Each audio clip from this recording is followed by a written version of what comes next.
Cape is a brand that knows a little something about cars. In fact, globally, they hold about 40 brands. In the country, they recently acquired Changan, about September of 2023. Now, they've promised that by end of year in 2024, there will be 29 dealerships countrywide. Now, they've got 6 models around for everyone, which we have videos of on AutoDeal.com.ph. But this, ladies and gentlemen, what I'm introducing to you today is number 7. This is the CS15. It is a subcompact crossover within about the realm of a Toyota Raize and a Kia Stonic. Now, there's a lot of features that I want to show you about this car, but the one thing that will really blow you away is its price and the discount that you could possibly get during the Manila International Auto Show. But let's not get ahead of ourselves. Let's start with the engine. The CS15 is powered by a 1.5-liter gasoline engine, which is naturally aspirated, that produces 105 horses and 145 newton-meters of torque, mated to a 5-speed DCT. That's where it gets interesting. See, the car only weighs a little more than 1,600 kilograms. So I'm thinking power to weight ratio with a 1.5 liter and a 5-speed DCT, this should make this car extremely fuel efficient. How fuel efficient it is something that we're only going to find out when we finally get the car for a proper behind the wheel, which we definitely will because we're already in line. So do subscribe to our channel so that you don't miss out. Oh, and fun fact, the engine specs of this CS15 is actually quite similar to that of the Alsvin, which we have a review of. The links are somewhere down below so that maybe you can get a gauge as to how good or bad or fuel efficient or not fuel efficient this engine really is. Now we continue with the exterior where Changan has a butterfly wing grille.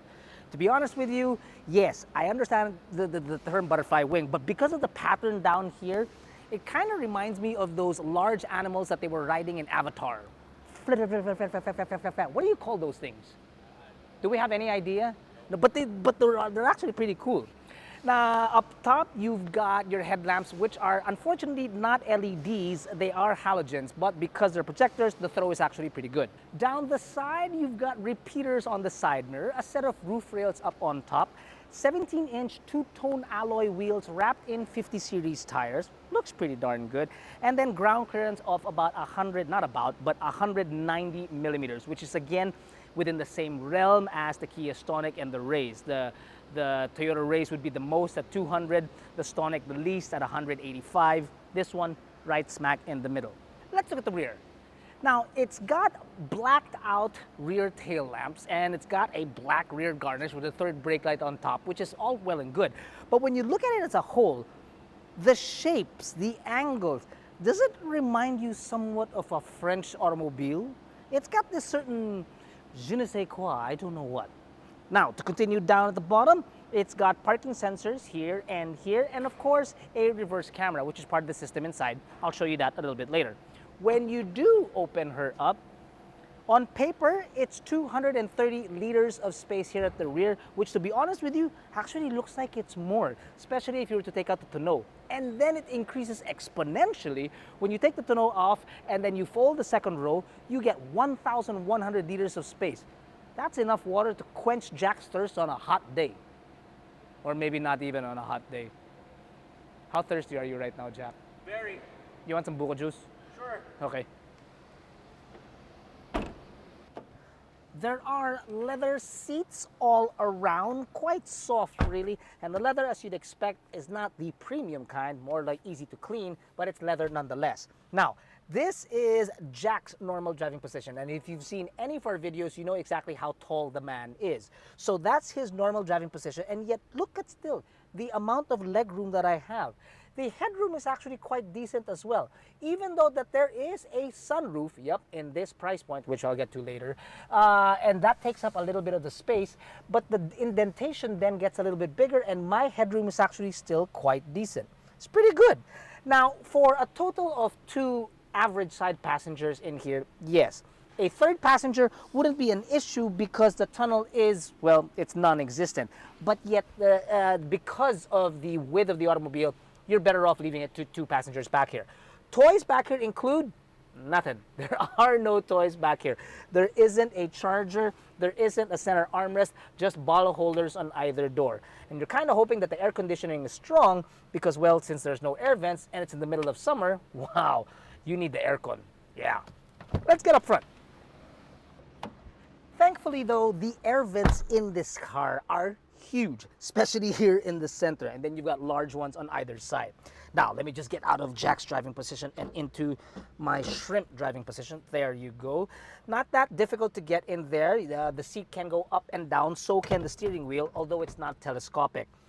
You have a full digital affair directly in front of you, and then you also have a 7-inch touchscreen infotainment system that has Bluetooth capabilities, but unfortunately no Apple CarPlay or Android Auto. Now, I don't know just exactly if or when they will ever update that system. We return to in front of the driver, and the steering wheel feels good to the touch. You've got buttons on them for your trip computer, which will probably be found in the center, your controls for your phone, your audio controls somewhat here, and cruise control as well. Here in the center, you've got your audio controls and your air controls, which you can easily get to, which Jack absolutely loves. And while there are piano blacks inside this car, it's weird. It's like one side has it, one side doesn't. They are somewhat controlled. And then you've got, as Earl pointed out, two of the cutest bottle holders ever found in the car. That's exactly how Earl said it. Why? I have no idea. The guy's really, really weird. It's not cute. Well, yeah, it's cute. You're not cute. The dashboard I like because it's not menacing in the sense that it doesn't go up and cover a lot of what you see. It actually tilts down. I like it. You know what isn't menacing too? This car's price, considering that it's got curtain airbags on either side and a sunroof too. You gotta hear something about that. You gotta hear the price. You gotta hear the price. The sole variant of the CS15 comes in at just 799,000 Philippine pesos, which I think is pretty good considering the size of the car and the displacement of the engine. But when this car launches, which is right now during the Manila International Auto Show, Changan is willing to give a 50,000 peso discount to those that test drive and make the reservation. And then even more so than that, that if you do make the reservation during MIAS, they will add an additional 2 years free PMS on top of the 5-year warranty. Also, to those that are outside NCR in the provincial dealerships, if they take a look at the car, they will get the exact same deal. To learn more about the Changan CS15 and to find out what dealerships are closest to you, head on over to AutoDeal.com.ph. Discounts await you for Changan at the Manila International Auto Show, and perhaps, just perhaps, Jack and I will catch you there.